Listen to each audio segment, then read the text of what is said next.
നമ്മളൊക്കെ വിശ്വാസ കാര്യങ്ങൾ ഇങ്ങനെ എണ്ണി പറയാറില്ലേ? ദൈവത്തിലുള്ള വിശ്വാസം, അവൻ്റെ ദൂതന്മാരിലുള്ള വിശ്വാസം, അവൻ്റെ മലക്കുകളിലുള്ള വിശ്വാസം, അവൻ്റെ ഗ്രന്ഥങ്ങളിലുള്ള വിശ്വാസം എന്നൊക്കെ പറഞ്ഞു. ശരിക്കും ഈ ആത്മവിശ്വാസവും അതിൽപ്പെട്ടതല്ലേ? ആത്മവിശ്വാസം എന്ന് പറയുമ്പോൾ തൻ്റെ ആത്മാവ് ആരുടെ കയ്യിലാണോ അവനിലുള്ള വിശ്വാസം.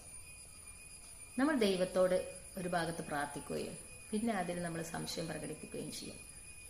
വിശുദ്ധ വേദഗ്രന്ഥത്തിൽ ദൈവം പറയുന്നുണ്ട്, അവർ അവനെ കണക്കാക്കേണ്ട വിധം കണക്കാക്കിയിട്ടില്ല എന്ന്.